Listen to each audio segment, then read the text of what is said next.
No voy a predicar todo el sermón del capítulo 11, pero para quienes, hermanos, no han estado pendientes de esto, pues más o menos déjenme recordarle un poquito lo que hemos estado viendo, ¿verdad? Esto es parte de el interludio o el intermedio que hay antes de que comience, hermanos, la gran enseñanza de los otros enemigos de los cristianos. No se nos olvide, hermanos, el propósito de este libro, escrito para un grupo de cristianos en el primer siglo que ya estaba enfrentando graves problemas de persecución.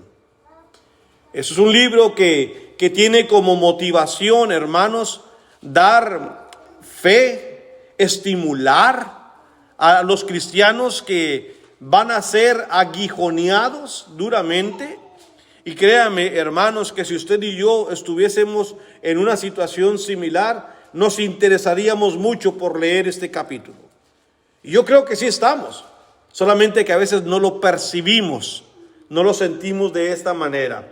Así que, hermanos, cuando viene el capítulo 11, el Señor da sus últimas enseñanzas al pueblo de Dios en relación a que lo que había estado el Señor hablando a través de visiones y que Juan iba a escribir, aquí le dice: ya no tienes que escribir, ahora tienes que hablarlo. ¿Recuerda? Ya no escribas, ahora come lo que te estoy dando, cómete el libro, le dijo Dios, ¿verdad?, a Juan, obviamente en sentido simbólico, porque esto necesito que ya lo vayas a decir a mi pueblo. Entonces, hermanos, en este capítulo 10 y 11, que es el significado de las 7 trompetas, vemos que el Señor dirige su mensaje en su mensaje en 4 diferentes partes. Número 1, el ángel y los 7 truenos, comprende del capítulo 10, verso 1 al 7. No voy a regresar ahí, pero solamente le estoy recordando. Después, el librito en la mano del ángel, capítulo 10, versículos 8 al 11. El acto simbólico de la medición del templo. Recuerda cuando le dijo: ve y mide el templo, ¿verdad? Pero la parte del atrio no la midas, y explicamos por qué. Capítulo 11, verso 1 al 2. Y después los 2 testigos, que si escucharon con bien, dista mucho de las interpretaciones del mundo religioso. Cuando el mundo religioso habla de los 2 testigos, agarran vuelo y le dan vuelo a su imaginación y dicen tantas cosas que no tienen nada de lo bíblico y del contexto del que está hablando. Y yo quiero recordarle cuáles son esos 2 testigos. No son hombres, es decir, no es el nombre de uno llamado Manuel Marrero o Jairo o Elvis Palomino. No, esos 2 testigos es el espíritu militante de la iglesia, es decir, la convicción del pueblo de Dios de que no importa, es ese remanente que está convencido y dice a Satanás: no importa que me tires, no importa lo que tú me hagas venir, yo todavía, como aquel hombre llamado Santos, yo seguiré siendo un cristiano. En el mundo, en el reino de Dios, todavía habemos ese tipo de personas. Y aquí, hermanos, en especial en esta congregación, yo me siento orgulloso de que hemos tenido y tenemos hermanos y hermanas con esta convicción. ¿Recuerda cómo venía el hermano Isern y se sentaba aquí mero enfrente? Ya no estaba completamente quizá en su mente. Su salud obviamente estaba mal. Se agachaba mientras yo estaba predicando, se agachaba completamente. Yo estoy seguro que en su juventud él no hacía eso. No se agachaba porque yo estaba predicando. Su cuerpo ya no le permitía tener la atención debida. Había molestias en él, pero ahí estaba. ¿Y qué decía cuando tomaba la cena del Señor? Gracias, Señor, gracias. ¿Recuerdan cómo llegaba el hermano Ismael Rivera? Sí, con un tanquecito de oxígeno, pero ahí estaba. Ahí estaba. Y ahora nosotros, nos toca nuestra parte. ¿qué resistencia le vamos a poner al enemigo? Porque no cabe duda que todos nosotros tenemos diferentes problemas. Yo los oigo a ustedes aquí hablar de situaciones. Tenemos una situación. En México no usamos situación para problema. Situación es algo que es menos problemático, ¿verdad? Pero todavía puede representar. Y les entiendo lo que dicen. Todos tenemos situaciones, todos tenemos problemas. Pero aquí estamos.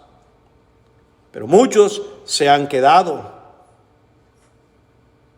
Y cuando vemos a un hermano o a una hermana, esta semana yo hice un par de llamadas o 3 llamadas o 4, no recuerdo, a diferentes hermanos locales y fuera de la localidad, tratando de animar. No queremos que nadie nos quedemos. Con nuestra propia hija, nosotros en lo particular, continuamente, adelante, adelante. Y atrás está una hermana Cristina, ¿verdad? Que todos hemos visto lo que ella ha padecido. Y dentro de todo, la vemos que llega, y llega, y llega. Hermano Roberto, hermana Camila, hermana Daniela. A Diego todavía no lo cuento porque en él no he visto esto. Pero, por ejemplo, esos son ejemplos para nosotros, que a veces tenemos que remover ciertas cosas.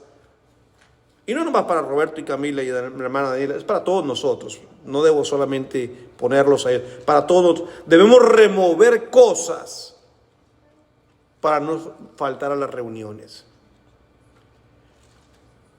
El enemigo quiere que nosotros dejemos de asistir, porque él sabe la importancia de estar aquí. Cuando nosotros venimos aquí, nos vamos a llenar de la palabra. Y no quiero levantarme el cuello en lo que estoy diciendo, si es que yo estoy predicando. Pero una cosa sí sé, que cuando yo me paro acá, intento no hablarles de mis problemas personales, de mis situaciones de estudio en la casa, para venir a hablarles de la palabra de Dios. Para que cuando ustedes se vayan, digan, mira, me sirvió venir aquí. Recibí mi dosis de alimento que mi alma necesitaba. Y que nos vayamos, como dice la Escritura, yo me alegré con los que decían, a la casa de Jehová mi Dios iremos. Entonces, eso es nuestra responsabilidad. Fijarnos en aquellos hermanos que con toda su problemática aquí están. Y nosotros imitar los ejemplos de ellos. Así dice la palabra del Señor. Entonces, estos 2 testigos es el espíritu militante de la iglesia, ¿verdad? Y el poder del evangelio. Tanto la iglesia como lo que tenemos nosotros en la palabra del Señor como palabra de Dios, Satanás no podrá. No importa qué traiga. Cielo y tierra pasarán, que dijo Dios, pero mis palabras no pasarán. Así que esto, hermanos, ahora, ¿de qué manera se está anunciando? El apóstol Juan, obviamente bajo inspiración, Dios le dice, escribe esto como el encabezado del periódico, de un diario. ¿Sí? Por ejemplo, en un diario usted ve los encabezados. Las Chivas, aunque sufrieron, ganaron. Bueno, yo ya sé, no importa si sufrieron o no, ya me dijo aquí el encabezado que ganaron. El país fulano de tal fue a una guerra y venció. Pero hay que leer el contenido y vas a enterarte de detalles. Pero lo bueno, te está inspirando que venciste, ganaste. Ese es el propósito del Apocalipsis. La batalla está ganada. Ahora faltan los detalles, ahora hay que sufrir. Pero Dios arriba es inamovible. Satanás no puede con Dios y su pueblo. Ese es el encabezado. Eso es lo que Dios le dice a Juan, díselo a mi pueblo, escríbeselo. Escribe el Apocalipsis y diles a mi pueblo, este que está aquí, y un día los que vamos a enfrentar situaciones como ellos, diles que la victoria en el cielo está ganada. Pero a veces hay que sufrir aquí en la tierra. Y eso es lo que Juan está haciendo al compartir el Apocalipsis. Entonces ya llegamos a la parte final del capítulo 11. Esto ya lo vimos y no me voy a regresar porque me pongo a hablar de esto y no termino. Entonces todo esto se los he mandado, ya lo hemos visto, ya lo tienen. Creo que hay otra mejor manera de hacer esto en vez de ir paso por paso, ¿verdad?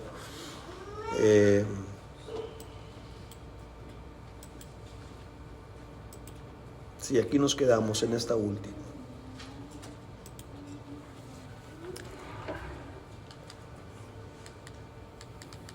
Ahí están los dos testigos de los cuales hablamos, y esto fue lo que vimos, un espíritu militante y el testimonio de los verdaderos cristianos. Muy bien, todo esto lo alcanzamos a ver la semana pasada, antepasada, porque yo no estuve aquí la semana pasada. La hora ha llegado, también alcanzamos a ver esto, prepárense, y vimos por qué Juan escribe con tanta urgencia. Vimos que ya para el tiempo de este emperador llamado Domiciano, quien llegó, hermanos, o estuvo en el trono del año 81 al 97, antes de Domiciano hubo 4 emperadores en menos de un año. ¿Qué le indica eso? La revuelta. Roma estaba desestabilizado. Hermanos, algo bien parecido a lo que es Washington ahorita. ¿Usted no cree que los candidatos, sobre todo Trump, Biden, están en un peligro constante, especialmente ahorita? Porque los ánimos de la nación están muy caldeados.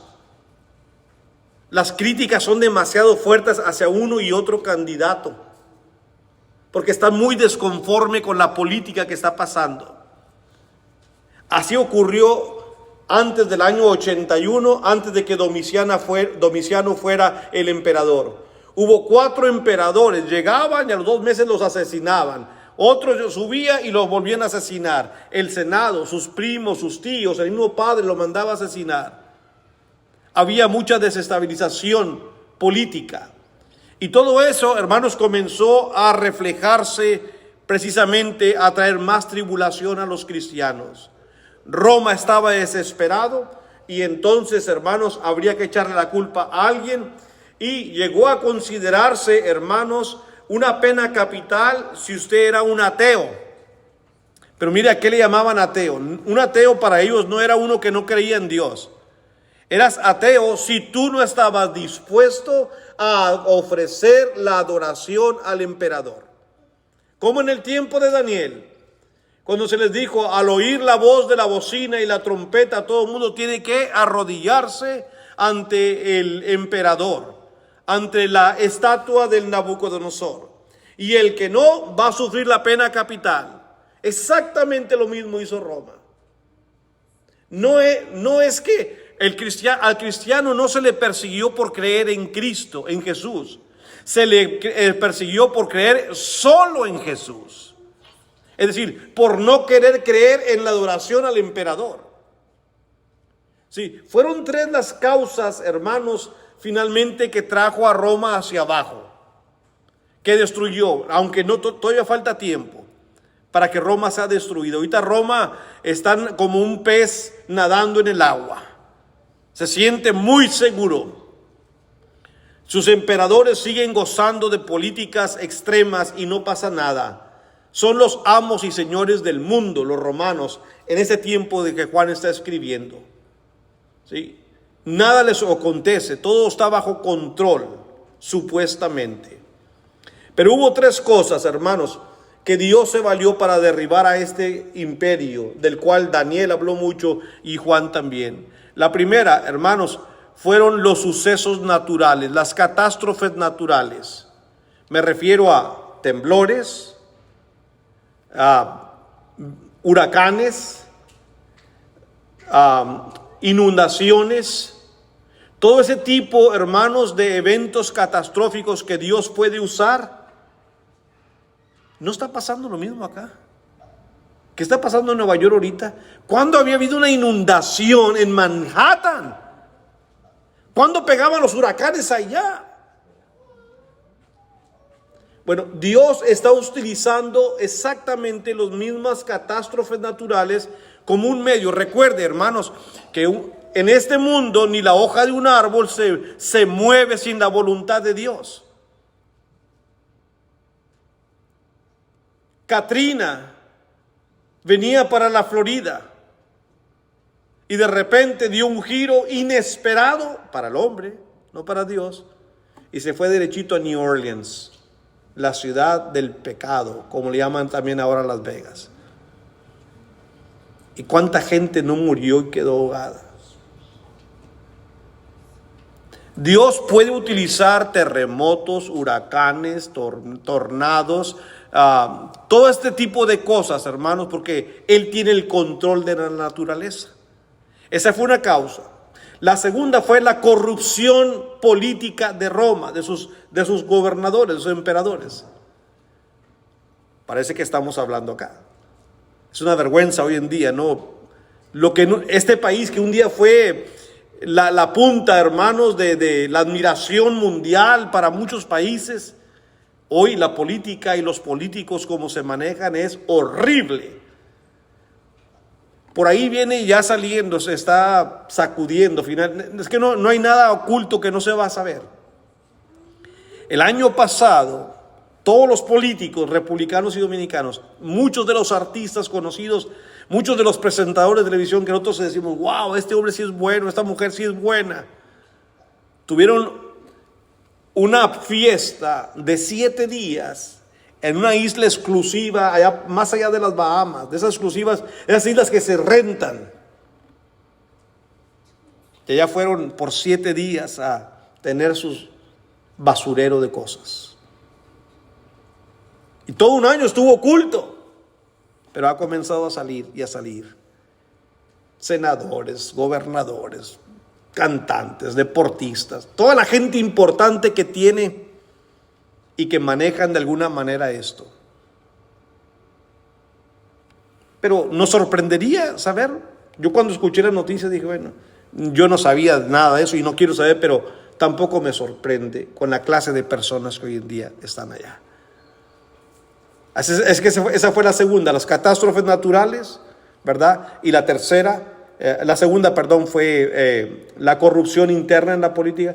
Y la tercera, la fuerza exterior, los ejércitos opositores, ¿verdad? Los partos, como les dije, y los árabes, con todas sus caballerizas, siempre fueron el lado débil para Roma conquistarlos. Nunca los conquistó ni a los partos ni a esas etnias árabes del desierto, nunca.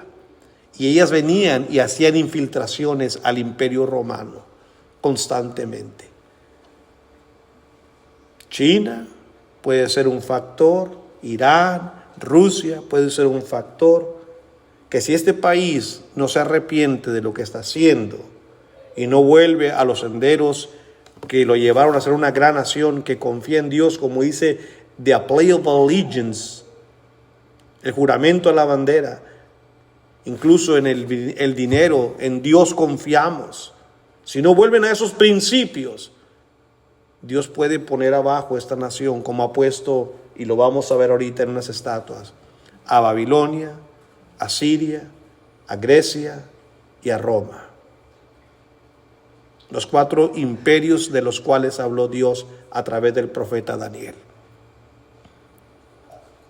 Yo me preguntaba dije en la mañana, yo le voy a decir a los hermanos, no crean que han sido los únicos 4 imperios en el mundo. Si va a la oriental, usted hablará del imperio chino y otros, el imperio mongol y tantos todos.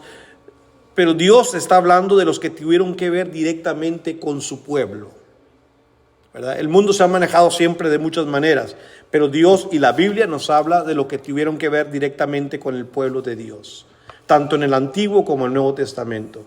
Por eso cuando hablo de Estados Unidos y lo comparo, no estoy diciendo que Estados Unidos sea cristiano completamente, porque eso es mentira.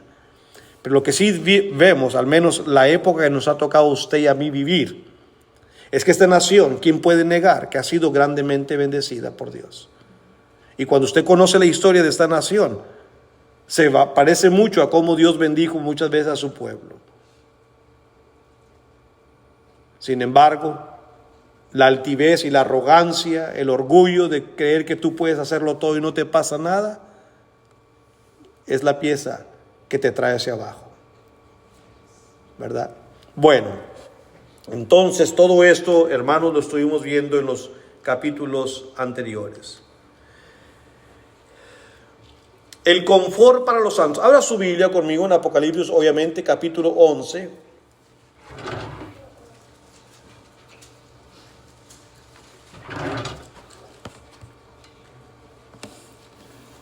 Versículo 14 en adelante.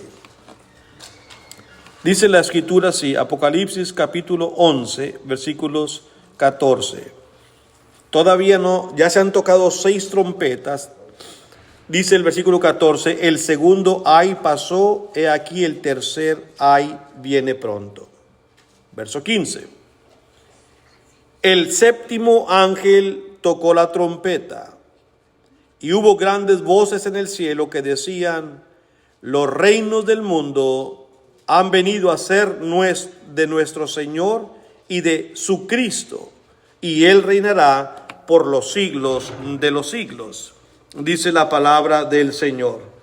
Entonces, queridos hermanos, vemos aquí nosotros cómo estas 7 trompetas trajeron confort, especialmente esta séptima. Traen consuelo a los santos de parte de nuestro Dios. Y lo hacen a través de 3 formas.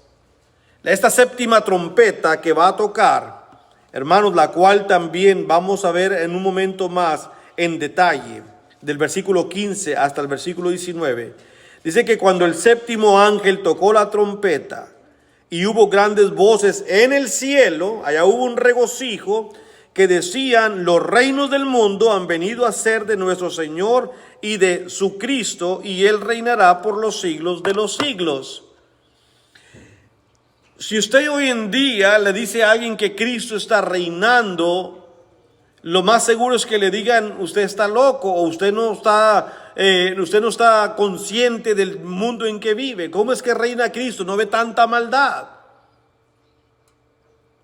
Pero eso no cambia todavía la verdad, que Cristo sigue reinando. Porque dice la Escritura que cuando Cristo venga, 1 Corintios 15, Él entregará, ¿qué cosa? Su reino al Padre. Pero le vamos a preguntar, Señor, ¿pero cuál reino? ¿Cuándo fue que reinaste? Ahora mismo está reinando. Y nosotros somos prueba de ello. ¿Por qué cree que nosotros vivimos con una moralidad distinta al mundo entero? Porque en nuestro corazón reina nuestro Señor Jesucristo. Entonces, Él ha reinado después, hermanos, de que con su sangre compró la iglesia. Cristo ha comenzado a reinar. De hecho, cuando Juan el Bautista llegó al mundo, ¿qué dijo? Arrepentíos, ¿por qué? Porque el reino de los cielos se ha acercado. Y si usted estaba pensando que 2000 años con 2023 años después, el reino todavía no ha llegado, pues Juan echó mentiras. Porque Juan andaba urgentemente por el desierto de Judea diciendo, salgan, porque el reino de Dios se ha acercado. Y Cristo les dijo a algunos que estaban vivos, yo les prometo que algunos de los que están aquí no van a ver la muerte antes de que vengan el reino de Dios venido con poder. Y si el reino no ha venido, entonces Cristo también, mira la mentirota que echó, a menos que exista una persona que tenga 2023 años. Digo, mi suegro le acaban de celebrar 93 años, pero para llegar a 2023 le faltan mucho. ¿Verdad? Entonces, la verdad es otra. El malentendido viene por parte de nosotros los seres humanos. Y parte porque escuchamos a esta gente que anda diciendo, y es que ya viene el reino y el reino va a ser implantado aquí en la tierra. No, señores, se han equivocado rotundamente. El reino fue establecido aquí en la iglesia en el día de Pentecostés en Jerusalén en el año 33 después de Cristo. Para decir la verdad, exactamente fue establecido 50 días después de que Cristo murió. En el día de Pentecostés. Ahí en Jerusalén el reino comenzó. Y Jesucristo ha estado reinando a través de estos 2023 años en personas como, a lo mejor no somos muchos, pero somos ese espíritu militante que son los dos testigos. Y que hasta el día de hoy seguimos dando testimonio de que Cristo vive en nuestros corazones. Y cuando Cristo venga, viene por su reino, viene por su iglesia, para entregárselo al Padre finalmente. Y aquellos que están esperando el reino se van a quedar con las ganas, pero aparte van a ir a un juicio. Y en ese juicio va a ser terrible la decisión del juez para ellos. Pero pueden librarse de esto. Pueden hacer cambios, porque todos podemos hacer cambios. Pablo estaba convencido que su trabajo era matar cristianos. Él dijo, yo estaba convencido que esto era lo que tenía que hacer. Pero cuando me llamó Jesús, entonces cambió su vida. Y Apocalipsis 3:21 dice, aquí yo estoy a la puerta de tu corazón y te llamo. Él está llamando ahora. El problema es que mucha gente no quiere oír la voz de Jesús. Están condicionados para seguir la voz del hombre. Y está completamente ilustrado en la Biblia que todo aquel que sigue al hombre y no sigue a Dios va a sufrir la derrota. Esto no es complicado, hermanos. Es cuestión de actitud, como dijimos, y de decisión. Como aquel hombre que iba para su hogar leyendo la Biblia. Entonces estos en el cielo están contentos y dicen algo, hermanos, que verdaderamente nos da a nosotros alegría. Que los reinos del mundo han venido a ser de nuestro Señor y de su Cristo. Porque la palabra había de ser predicada, ir por todo el mundo y predicar a toda criatura. Vayan a todo el mundo. Así que el evangelio tendrá, hermanos, personas para el Señor en todas partes del mundo. Si yo fuera técnico, yo me gustaría ponerlas aquí, un video que ayer recibí de parte del hermano Miguel Herrera. ¿Te acuerdas del ejido Lucero que fuimos hace poquito? Nosotros fuimos a un ejido allá en Durango, bastante retiradito y feíto. El ejido no está muy bueno. De hecho, los hermanos vivían, la hermana donde nos hospedamos y donde tuvimos el culto fuera de la terraza de su casa, vivía como a 3 cuadras de un gran establo. Bueno, para mi esposa eso fue la delicia, pero establo grandísimo de vacas lecheras. Estoy hablando de miles de vacas. ¿Sabe cómo huele, hermano? Ese olor. Y ve que salía y le hacía, y yo por dentro esa cosa que ya no la aguantaba. Fueron 3-4 días que yo dije, vámonos ya, regresemos a Durango, vámonos de este pueblo. Bueno, en ese lugar hay una iglesia, pequeña, pero hay una iglesia. Y el día ayer el hermano Miguel, ¿verdad?, me envió un video donde 2 personas iban a ser bautizadas. Y como ahí se batalla por agua, habían preparado un tanque, un bote, y le habían puesto agua para sumergir ahí en agua a 2 personas, 2 mujeres, una ya de edad de 60 y tantos años y su hija. Iban a ser sumergidos como el Chavo el 8 en el bote para ser bautizados. Los reinos le pertenecen a Dios y a su Cristo.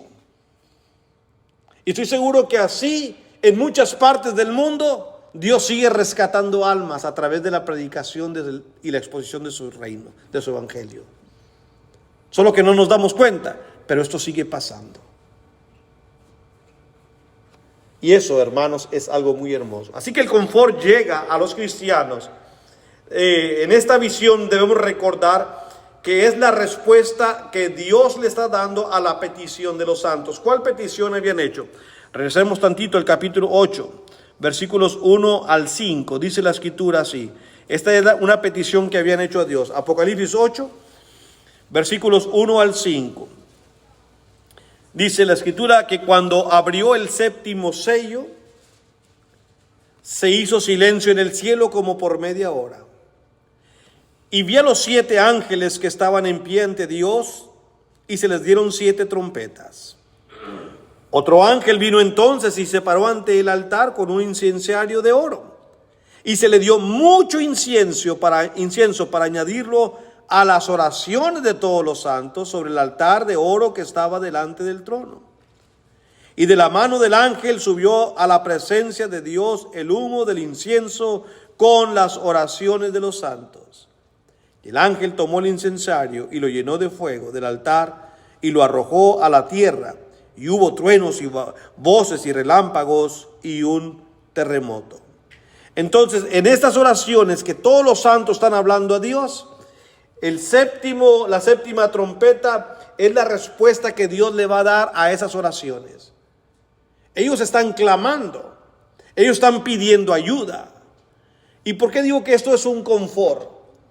Cuando usted o yo estamos en dificultades graves y queremos que alguien nos escuche y nos escuchan, nos tranquilizamos.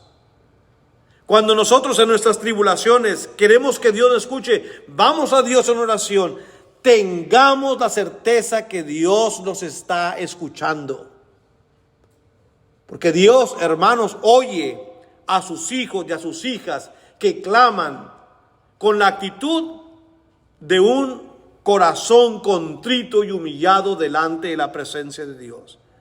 A esos el Señor nunca rechaza. Entonces, las oraciones son elevadas a nuestro Dios, hermanos, y de alguna manera esto responde a la enseñanza que Jesucristo había dado cuando Él estuvo vivo en una de sus parábolas, que es llamada la parábola, creo que se llama, de la viuda y el juez injusto.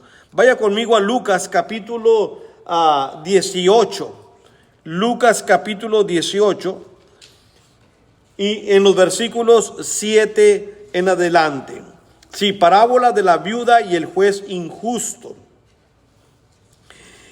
Este juez aquí no representa a Dios, ¿ok? Porque nunca en la Biblia se va a presentar a Dios como un Dios injusto.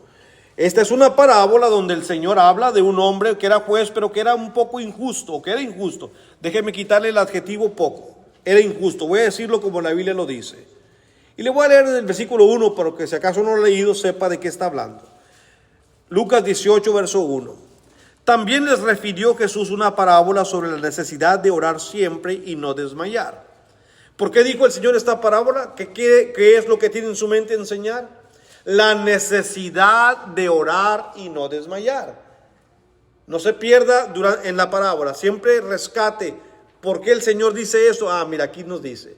Él va a enseñar por qué necesitamos orar, pero orar persistentemente. No desmayar significa continúa orando. No nomás le pidas una vez al Señor, no me lo digas, ya no le voy a pedir, acabo ni me oye. Sé persistente, persiste, no desmayes. Y para eso va a enseñar esta parábola. Verso 2. Diciendo, esta es la parábola. Había en una ciudad un juez que ni temía a Dios ni respetaba a hombre. Por eso este juez no puede representar a Dios, mire lo que se dice. Ni temía a Dios ni respetaba a hombre. Había también en aquella ciudad una viuda, la cual venía a él, o sea, al juez, y le decía, hazme justicia de mi adversario. Y él no quiso por algún tiempo. Pero después de esto dijo dentro de sí, dijo el juez injusto, aunque ni temo a Dios, ni tengo respeto a hombre, sin embargo, porque esta viuda me es molesta, le haré justicia, no sea que viniendo de continuo me agote la paciencia. Y dijo el Señor, oíd lo que dijo el juez injusto. ¿Y acaso Dios no hará justicia a sus escogidos que claman a Él día y noche? ¿Se tardará en responderles? Os digo que pronto les hará justicia. Pero cuando venga el Hijo del Hombre, ¿hallará fe en la tierra? Permítame quitarle algo de lo que puede que si no entendemos nos podemos malinformar al leer esta parábola. La comparación de Jesús al utilizar esta parábola está solamente en la persistencia.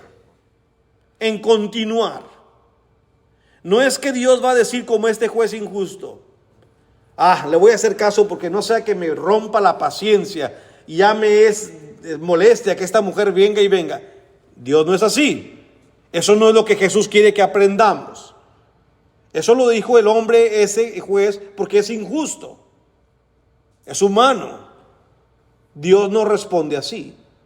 Si usted se fija, el versículo 7, Jesús, donde da la enseñanza, dice: si ese juez, hombre, es ser humano, injusto, finalmente le concedió a la mujer lo que pedía, ¿acaso Dios no hará justicia a sus escogidos que claman a Él día y noche? Ahí está la enseñanza. No se vaya a pensar que Dios está, ya me cayó gordo con lo que está pidiendo, me molesta. No, Dios no es así. Pero yo quiero que rescate lo que Jesús quiere que rescatemos todos, es que Dios, hermanos, escucha a sus escogidos que claman. ¿Cuántas veces? A Él día y noche. ¿Se tardará en responderles? Eso ya es una cuestión de Él. ¿Qué es lo que quiso enseñar? La oración y la persistencia. Claman a Él día y noche. Así que, hermanos, si nosotros no teníamos esta lección en nuestra mente, pongámosla. Y dejemos de criticar a Dios, decirle: no, el Señor no escucha realmente. Yo le pedí una vez por esto y no me lo dio. Le pediste una vez. ¿Cómo lo pediste?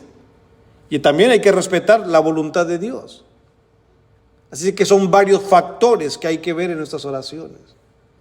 ¿Se acuerda aquella mujer, esposa de Elcana, un sacerdote que se llamaba Ana y que era estéril y que no podía tener hijos? Bueno, obviamente por eso era estéril.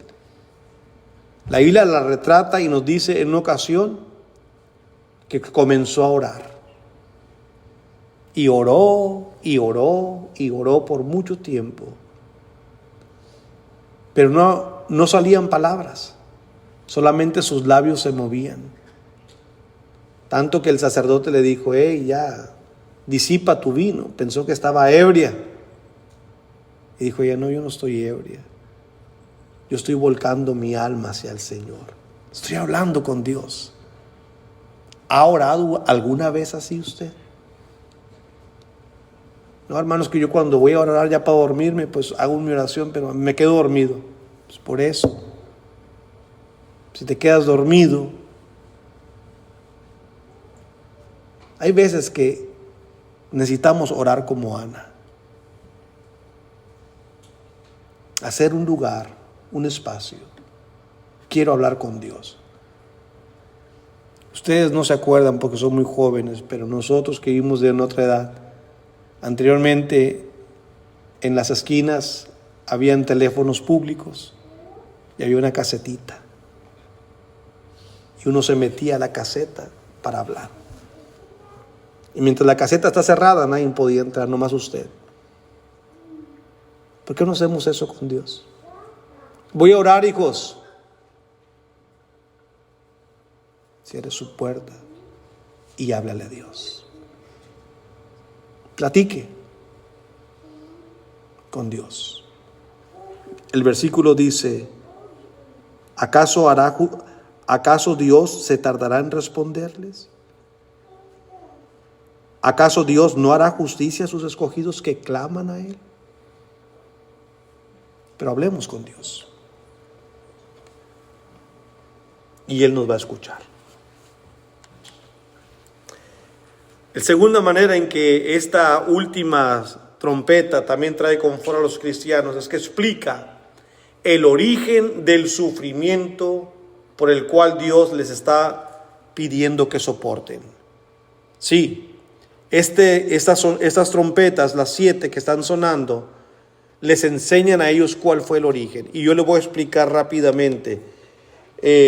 Cuando dije que Dios les pide que ellos soporten, los versículos que aparecen ahí, el capítulo 2, verso 7, capítulo 2, verso 10, capítulo 2, verso 17, son las cartas que les mandó a las 7 diferentes iglesias en Asia. Y a todas, al final les dice: al que venciere, al que venciere, Al que venciere, le daré esto y aquello. Dios le está diciendo, vienen estos problemas, pero al que venciere, el que soportare. Dios le está pidiendo, aguanten, sigan siendo fieles. Entonces, ¿cuál es el origen de esta tribulación que viene a ellos? Es que Juan en el Apocalipsis presenta, y eso es obvio, usted lo puede entender fácilmente en muchos de sus capítulos, que hay dos fuerzas opuestas, el bien y el mal, Dios y Satanás, la verdad y la mentira, lo bueno y lo malo, lo eterno y lo perecedero. Y cuando estas dos fuerzas se enfrentan, van a chocar fuertemente y va a haber sufrimiento en esos choques, porque es una batalla. Y para que nosotros podamos salir adelante triunfando en la batalla, hay una serie de requisitos que se nos recomienda. Ahí viene el COVID. Póngase mascarilla. Estése a 6 pies de distancia. No salga. Haga esto, haga aquello. Y como era una cosa nueva, todos poníamos atención. Y recuerdo una vez que Jairo me dice, hermanos, que yo escucho ahí que no se talle uno los ojos, y nomás escucho eso y me dan ganas de tallarme los ojos. Sí, porque cuando se nos prohíbe algo, queremos hacerlo. Y a mí me pasaba lo mismo. ¿Se acuerda que dice, y no te talles los ojos? Y que si pones aquí una cosa, ya contaminó, se va con... Era todo el mundo confuso en la casa, ¿no? Platiqué a los hermanos que en una serie que fuimos allá, la hermana que nos invitó a comer, párense ahí, no nos dejó entrar ahí en la puerta. Y empezó con aquel, levanta el pie, hermano, el otro, y ahora usted, hermano, y ahora ya ve que dice, no, ¿sabes qué, hermano? Vámonos ya para la casa, que venimos aquí. Una rociada que nos dio por todas partes. Sí, no, y a mí también. Pero, ¿por qué? Porque queríamos prevenirnos de eso, era algo nuevo. Bueno, ojalá que así como hicimos caso a las prevenciones, ahora hagamos caso a esto. En Efesios capítulo 6, Pablo dice, mire, siendo que esto es real, y sí que lo es, hermanos, la fuerza del mal existe. ¿Por qué cree que muchos no están aquí? Porque la fuerza del mal les ha ganado. ¿Por qué muchos hermanos se han retirado de Dios? Porque la fuerza del mal les ha ganado. Han dejado de creer. Bajan la guardia y Satanás les da una trompada y no se levantan de eso, después de esa. Y se van y se pierden. Pablo dice, mire, le voy a decir lo que tiene que hacer para que a usted no le pase nada durante la época del COVID. Eso es lo que tienes que hacer. Del COVID, del pecado, quiero decir. Verso 10 de Efesios 6. Por lo demás, hermanos míos, fortaleceos en el Señor y en el poder de su fuerza. Ahí está la fortaleza, la vas a encontrar en Dios, no en ti. Recuerda, esa es una batalla. La fuerza del bien y la fuerza del mal. Tienes que refugiarte con la fuerza de Dios, el poder de Dios. Vestíos de toda la armadura de Dios para que podáis estar firmes contra las acechanzas del diablo. Hay una vestimenta que tienes que usar. Y tienes que vestirte de esa armadura. Porque no tenemos lucha contra sangre y carne, sino contra principados, contra potestades, contra gobernadores de las tinieblas de este siglo, contra huestes espirituales de maldad en las regiones celestes. ¿Tenemos batalla, sí o no? Ahí está. Pablo creía en esta batalla, yo creo en esta batalla. ¿Cuántas veces usted no dice, está en su cama, fíjate, sí, esta vez me bendijo Dios, mañana yo voy a ofrendar tanto? Y se levanta, no, mejor no, porque faltaba esto y faltaba aquello. ¿Cuántas veces dice, voy a hacer una obra buena, y de repente el enemigo le atraviesa algo y ya no la hace? Voy a ir a visitar a este hermano, voy a llamar a aquella hermana. El enemigo trabaja de muchas maneras, hermanos. para no hacer que nosotros hagamos el bien. Y esto Pablo dice en el verso 12, nuestra lucha no es contra hombres, no hay que luchar físicamente, esto es todo mentalmente, espiritualmente. Por tanto, siendo que esto es real, tomad toda la armadura de Dios para que podáis resistir en el día malo y habiendo acabado todo, estar firmes en el día malo. ¿Cuál es el día malo? Todos vamos a tener un día malo. Los cristianos del primer siglo, a quien Juan les escribe, están teniendo días malos. Tomen toda la armadura de Dios. ¿Para qué? Para que puedas resistir. Si tú no tomas la armadura de Dios, toda la armadura de Dios, no vas a poder resistir. Y vas a fracasar, vas a morir.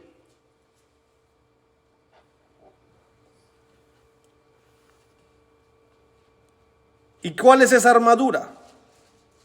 Bueno, aparte de que tienes que ponerte toda esa armadura de Dios, estad pues firmes, ahí le va la armadura, ceñidos vuestros lomos, eso hay que cubrirlos, con la verdad, y vestidos con la coraza de justicia, verdad y justicia. Y conoceréis la verdad, y la verdad os hará libres. Yo soy el camino, la verdad y la vida. Nadie viene al Padre si no es por mí. Agárrate de esa verdad. Compra la verdad y no la vendas. Hazla tuya esa verdad. Es parte de tu vestimenta para poder ser vencedor. Es parte de tu vestimenta para poder vencer. La verdad. El día que nos alejemos de la verdad, hermanos, estamos predispuestos a perdernos en muchas maneras. Aparte de eso, verso 15. Calzados los pies con el apresto del evangelio de la paz. En tus pies pone el evangelio de la paz. Sé una persona pacífica, y el evangelio tiene el poder, aunque usted no lo crea, para cambiar nuestro carácter. ¿Qué dijo, hermano? Es que el psicólogo no me ha podido ayudar con eso. A veces somos medios enojones. Somos medios encendidos. Nos consideramos de mecha muy corta. No, un chispazo y nos encendemos. Somos muy alaratos. ¿Qué me ves? Es que así soy yo. Es que así hablo.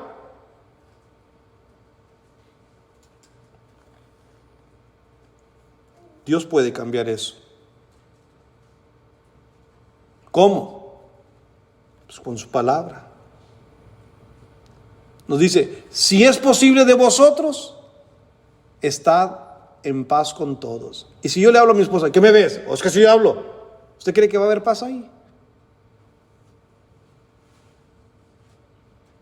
Maridos, amad a vuestras mujeres como Cristo amó a su iglesia. Pues Cristo no le habla a la iglesia así, a puros gritos. Ve cómo Dios y la verdad nos cambia. Pero es que mi abuelo así era, hermano. Pues su abuelo, hermano. Su abuelo murió lejos de Cristo, por eso así era. Su abuelo tomaba mezcal. Su abuelo maldecía. ¿Quiere ser como su abuelo? Nomás en lo que nos conviene.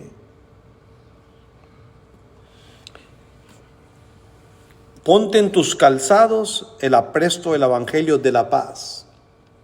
Verso 16. Sobre todo, Pablo, no, que no se me pase esto. Tomad el escudo de la fe. Oh, necesito fe, por supuesto. Ese es un escudo. Si usted estudia, ¿para qué sirve el escudo? Era la protección. Sin fe es imposible agradar a Dios. Toma el escudo. Toma la fe. con que podáis apagar todos los dardos de fuego del maligno, porque el enemigo te va a tirar muchos dardos, pero si tú tienes fe, te vas a mantener fiel a tu Dios. Y finalmente, verso 17, y tomad el yelmo de la salvación. ¿Sí? Pon en tu cabeza ese yelmo que es la salvación, que nadie te lo quite. Siguiendo en este camino hay salvación. Caminad por la puerta, por el camino angosto, pero ese va a la vida eterna. Y no se te olvide, ponte la espada del Espíritu. Esa es la palabra de Dios. Con esa vas a ser más que los 3 mosqueteros. Serás un vencedor. Estás bien equipado. Llevas la vestimenta que se necesita para los dardos de fuego del maligno. Y eso es lo que Juan está transmitiendo en estos. Pedro, quien escribió antes de Juan, ya había alertado a la iglesia de Dios. Ya les dijo: hermanos, vienen tiempos muy peligrosos. En 1 de Pedro 4:12 dice la escritura así. Pedro también escribe a ese mismo grupo que Juan está escribiendo en el Apocalipsis, a las iglesias de Asia Menor. Y les dice Pedro en el capítulo 4, en el versículo 12: amados, no os sorprendáis del fuego de prueba que os ha sobrevenido, como si alguna cosa extraña os aconteciese. No se vayan a alarmar, dice Pedro. Esto que viene es duro. No vayan a soltar el equipo. No se quiten el yelmo, no suelten el escudo, no se quiten los zapatos del apresto de la paz, no suelten la verdad. Vienen pruebas como si fuera fuego incandescente que te quieren quemar. ¿Qué nos espera a nosotros en los próximos años? Yo no sé. Pero si yo tengo esta vestimenta conmigo y no me la quiero quitar, que venga lo que venga, hermanos, que yo voy a estar con el Señor. Pero no tengo esa seguridad, ese es mi deseo. Y hay que pedirle a Dios que nos ayude. Y Pedro sigue aconsejando de muchas maneras que por favor le hagan caso a los gobernantes, que no vayan a ser rebeldes. Mire, en 1 de Pedro capítulo 2, versos 13 y 14 les dice: por causa del Señor, sométanse a toda institución humana, ya sea al rey como a superior, ya a los gobernadores, como por él enviados, para castigo de los malhechores y alabanza de los que hacen bien. ¿Por qué? Porque esta es la voluntad de Dios, que haciendo bien hagáis callar a la ignorancia de los hombres malos. No se vayan a sublevar. Pedro está diciendo: vienen tiempos muy duros, van a atentar contra ustedes, no les van a querer vender, los van a correr, los van a criticar, los van a perseguir. No vayan a tomar un arma física para ir contra ellos. No se organicen en esto. Sométanse. ¿Sabe por qué? Después de todo eso es la voluntad de Dios. Es una prueba para nosotros. Es una prueba que llega como fuego. Versículos 18 y 19, aquí mismo en 1 de Pedro 2, versos 18 y 19. Criados, les habla a los criados: estén sujetos con todo respeto a sus amos, no solamente a los buenos, a los afables, sino también a los difíciles de soportar, porque esto merece aprobación. Si alguno a causa de la conciencia delante de Dios sufre molestias padeciendo injustamente, pues ¿qué gloria es si pecando sois abofeteados y lo soportáis? Mas si haciendo lo bueno sufrís y lo soportáis, esto ciertamente es aprobado delante de Dios. Es fácil ser un buen trabajador si mi patrón es bueno. No, pues así que no. Pero si tengo un patroncito medio malito y que es bien pesado y que no me trata bien, dice Pedro, usted siga todavía haciendo lo que le dicen. Es su trabajo. No nada más sea bueno y honesto y cumplido con los que son buenos. Sea bueno a toda costa. Usted es un trabajador, es un criado. Haga su trabajo. Ya Él va a pagarla con Dios. Dios no va a juzgar por cómo te trata Él. Tú no te preocupes de Él. Tú haz tu trabajo. Es bueno ser buen empleado, pero no solamente con los buenos. Entonces, dos cosas. El confort llega, hermanos, como respuesta de las oraciones de Dios, de los santos a Dios. También se les explica el origen del sufrimiento, es cuando el bien y el mal chocan. Y la tercera manera en que llega el confort es por lo que dice la misma séptima trompeta. Cuando se oyó la séptima trompeta, hermanos, en el cielo se declaró la victoria. Y bueno, el tiempo, si me lo permite, les digo esa victoria.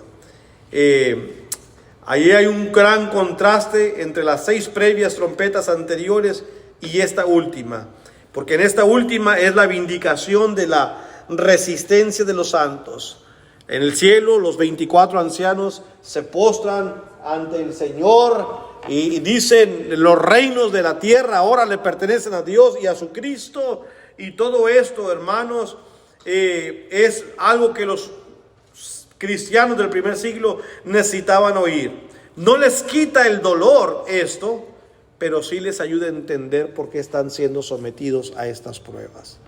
Y ojalá que a nosotros también. A nosotros también. Deme 5 minutitos, hermanos, y termino con este capítulo 11, en verdad. Cuando suena la séptima trompeta, regrese por favor al versículo 15 de Apocalipsis 11. Para que yo pueda en mi conciencia decir: finalmente terminé el capítulo 11, que me ha traído ahí, que no se acaba y que no se acaba. Versículo 15 que leímos. El séptimo ángel tocó la trompeta y hubo grandes voces en el cielo que decían: los reinos del mundo han venido a ser nuestro Señor. Bueno, yo busqué este retrato que aparece aquí, esta estatua, que en un tiempo representó a Nabucodonosor, según leemos en Daniel. Yo pongo aquí los 4 reinos de los cuales Daniel habla. Babilonia del 605 al 539. Más adelante Media y Persia, que fueron los que derrocaron a Nabucodonosor, del 539 hasta el 331 antes de Cristo. Después Grecia con Alejandro el Grande, del 331 a 168, y después Roma, hermanos, del 168 antes de Cristo hasta el 476 después de Cristo. Fue el imperio que más duró en su poder, y todavía después de el 476 de alguna manera siguió, pero aquí cambió cuando Constantino llega y hace paz para el cristianismo. Porque supuestamente él se entrega al Señor. Constantino, el primer emperador cristiano. Pero ya para entonces el cristianismo estaba completamente corrompido. Lo que él obedece no es lo que dice el Señor, sino fue un trato más que nada buscando unas ayudas políticas para él mismo. Algo así como que con lo que Biden hace con los hispanos: ábrele la puerta, déjalos entrar, darles una tarjeta para que voten por los demócratas. Algo más o menos así era Constantino haciendo con el pueblo. Así que cuando ustedes escuchen que Constantino fue el primer emperador que se hizo cristiano, no estén pensando en la palabra cristiano en forma de la que la Biblia habla, porque él no obedeció el verdadero evangelio. Fue un compromiso puramente político. Ahora sí ayudó de algo, porque quitó la persecución que el imperio romano tenía sobre el cristianismo, ¿verdad? Entonces todos estos reinos fueron en un tiempo muy poderosos, pero desaparecieron. Sin embargo, hermanos, dice la Escritura, cuando Jesucristo habló del establecimiento de la iglesia: yo te digo que tú eres Pedro, y sobre esta roca edificaré mi iglesia, y ni las puertas del Hades prevalecerán contra ella. Reinos llegan, se establecen, los reinos se van, pero la palabra de Dios sigue hacia adelante. Nunca pasará, hermanos. Así que el versículo 14, aquí está el misterio revelado. En el capítulo 11, y el capítulo 11, verso 14, ¿verdad? El segundo ay pasó, aquí el tercer ay viene pronto. y el séptimo ángel tocó la trompeta. ¿Por qué hablo de un misterio revelado? Bueno, Daniel también habló acerca de esto en el capítulo 10, versículos 6 y 7. Solamente que ya los tengo por mucho tiempo escuchando y a lo mejor quizás ya se cansaron, pero déjenme leerlo rapidito, aguántenme 3 minutos. Daniel, capítulo 10 primeramente de Apocalipsis. Apocalipsis 10, 6 al 7. Porque esta es la séptima trompeta que se va a tocar. Y en el capítulo 10, versículos 6 y 7, Juan dijo esto. Dice, Apocalipsis 10, 6 y 7. Y juró, hablando de Dios, por el que vive por los siglos de los siglos, que creó los cielos y las cosas que están en él, y la tierra y las cosas que están en ella, y el mar y las cosas que están en él, que el tiempo no sería más. Yo me pregunto cuándo. Verso 7. Sino que en los días de la voz del séptimo ángel, cuando él comience a tocar la trompeta, el misterio de Dios se consumará, como él lo anunció a sus siervos los profetas. Es muy importante lo que en la séptima trompeta se da. Por lo que dice este versículo 7. Se lo vuelvo a leer para que con atención lo escuche. En los días de la voz del séptimo ángel, cuando él comience a tocar la trompeta, el misterio de Dios se consumará. Hasta entonces, antes de que el ángel tocara la séptima trompeta, todavía no estaba bien entendido lo que era un misterio para el pueblo de Dios. Pero cuando ese ángel comenzara a tocar la séptima trompeta en el cielo, de una manera simbólica, se consumaría algo que se llamaba el misterio de Dios, como él lo había anunciado a sus siervos por los profetas. Pues eso me despierta el interés más. Dígame, hermano, ¿cuál es ese misterio? Y dice que se los había revelado a los profetas. Entonces vaya conmigo a Daniel, en el capítulo 7.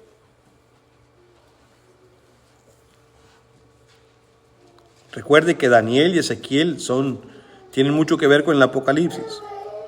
Daniel capítulo 7, versículos 17 al 22. Ahí están retratadas a su lado izquierdo lo que dice el versículo 17. Estas 4 grandes bestias son 4 reyes que se levantarán en la tierra. Después recibirán el reino los santos del Altísimo y poseerán el reino hasta el siglo eternamente y para siempre. Entonces tuve deseo, dice Daniel, de saber la verdad acerca de la 4ª bestia, que es aquí Roma, ¿verdad?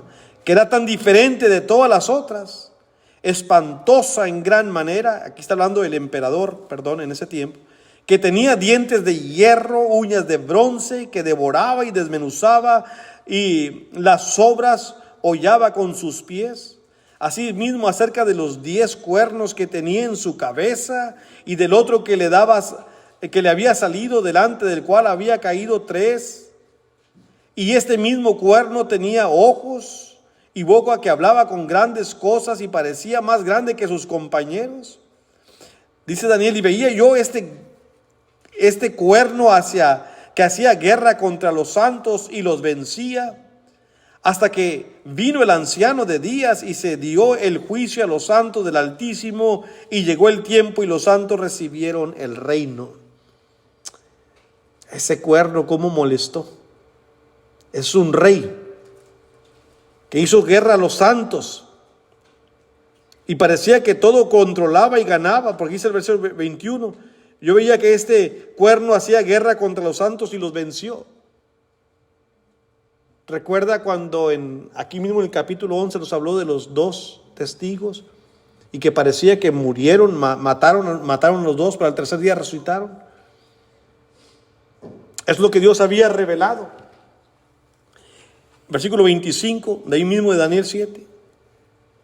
Ese cuerno, ese rey, se le distinguiría por lo siguiente: hablará palabras contra el Altísimo y a los santos del Altísimo quebrantará y pensará en cambiar los tiempos y la ley, y serán entregados en su mano hasta tiempo y tiempos y medio tiempo.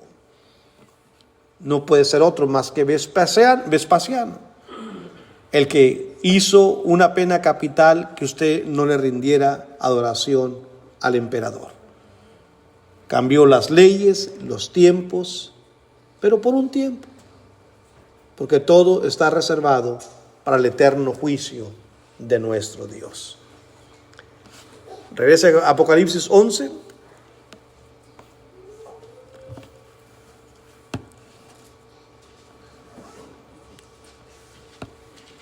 Verso 16. Así que el 15 dice: el séptimo ángel tocó la trompeta, hubo grandes voces en el cielo, ya tocó la trompeta, el misterio se va a acabar. Y los reinos del mundo han venido a ser de nuestro Señor y de su Cristo, y Él reinará por los siglos de los siglos. ¿Cuál era el misterio? Como lo he venido estado diciendo, aunque esto ustedes estén sufriendo, aunque esos imperios se han levantado, aunque Satanás ha traído cualquier cosa y causa en contra de mi pueblo, míralos ahí, mis dos testigos, siguen testificando, sigue habiendo iglesia en la tierra, sigue habiendo un grupo de personas que fielmente me siguen a mí. No hay más misterio. No importa, Satanás, que traigas contra mí, la iglesia seguirá hacia adelante. Entonces, ¿qué ocurrió? Verso 16. Los 24 ancianos que estaban sentados delante de Dios en sus tronos se postraron sobre sus rostros y adoraron a Dios, diciendo: te damos gracias, Señor Dios Todopoderoso, el que eres, el que eras y el que ha de venir, porque has tomado tu gran poder y has reinado. Pues ¿cómo no darle gracias al Señor por tan hermosa noticia? En el cielo, hermanos, no hay duda de que Dios está reinando ahora mismo. Tampoco la tenga usted.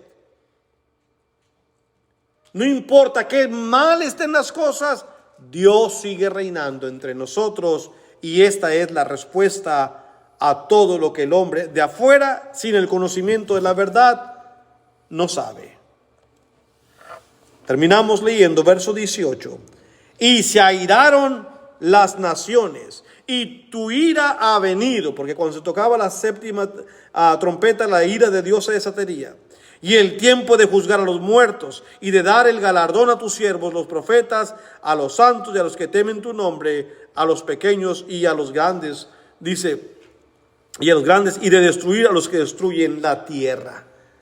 Así que, Señor, muchos se airaron, sí. Muchos, cuando el Señor, cuando Juan, hermanos, llega y trae este mensaje, mientras uno le dan gloria a Dios en el cielo, acá en la tierra la gente está airada. Como les dije al principio, el gobierno romano desató la persecución no solamente por adorar a Jesús, sino por adorar a Jesús solamente, por no compartir adoración con el emperador. Y se llenaron de ira. Se llenaron de ira.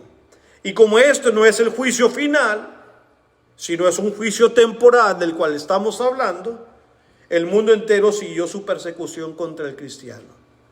Pero la noticia ya está dada. El triunfo llega sobre sus hijos. Y el templo de Dios fue abierto en el cielo. Escuche esto. Y el arca de su pacto, no el arca de Noé, no. El arca del pacto se veía en el templo. Y hubo relámpagos, voces, truenos y un terremoto grande y granizo. Dios le terminó dando la última visión. Miró y en el cielo ahí estaba el arca. ¿Y qué significa el arca? ¿Qué significado tuvo que Dios le enseñara esta arca aquí a Juan? Así como el arca era una señal de seguridad para Israel.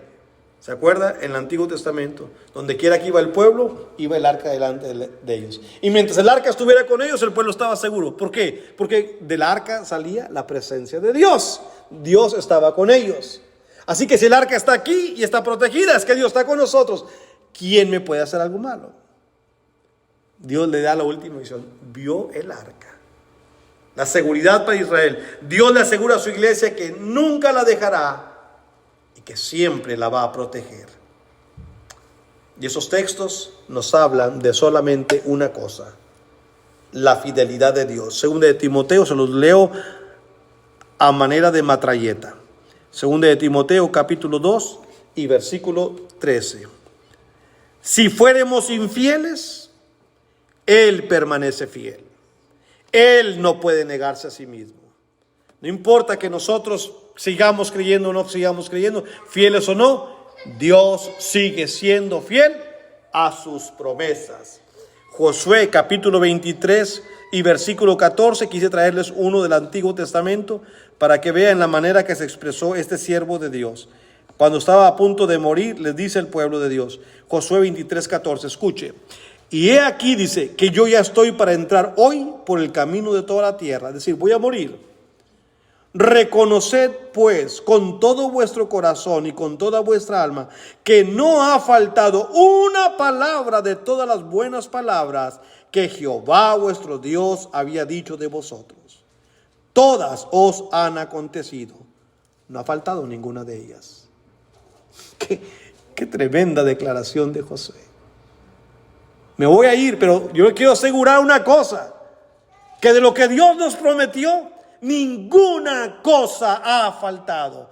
Todas sus promesas se han cumplido. Les dijo que los sacaba de Egipto para traerlos a la tierra que fluye leche y miel, y los ha metido. Si ustedes supieran cómo estaba esa tierra de Canaán, estaba infestada, hermano, de naciones, de tribus poderosas. Israel nunca hubiera podido entrar ahí.